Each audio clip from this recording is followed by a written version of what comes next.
शेखुपुरा और district CCD team के मुताबिक शेखुपुरा के इलाके मुरीद के नारोवाल रोड पर करतू स्टेट्स के करीब एक मुकाबले में 5 मुश्तबा अफराद हलाक हो गए। पुलिस हुकाम की जानिब से फराहम की गई इब्तदाई तफसीलात के मुताबिक मुकाबला रेस्क्यू ऑपरेशन के दौरान पेश आया। मारे गए मुल्जिमान में 2 की शनाख्त जो घेकर नारंग के रिहायशी है, जबकि बाकी 3 मुल्जिमान की शनाख्त का अमल जारी है।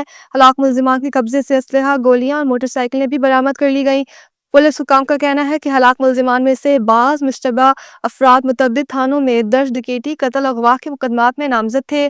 पुलिस हुकाम के मुताबिक कुछ हलाक मुल्जिमान पर चंद रोज कबल भी करतू मोड़ के करीब कार रोकने की नाकाम कोशिश के दौरान फायरिंग के इल्जामात हैं, जिसमें एक खातून जाँ भाग और इसका शौहर जख्मी हो गया था। मुतल्लिका वाक़या और इनके ताल्लुकात की कानूनी सतह पर तस्दीक और तफ्तीश के बाद ही मुकम्मल तौर पर तफसीलात सामने लाई जाएंगी। पुलिस हुकाम के मुताबिक मुकाबले के बाद लाशें जरूरी कार्रवाई के लिए मुर्दा खाने मुंतकिल कर दी गई हैं, जबकि फरार होने वाले दीगर मुबैना मुल्जिमान की तलाश के लिए सर्च ऑपरेशन जारी है। शेख सुफियान अली, 89 न्यूज़, शेखुपुरा।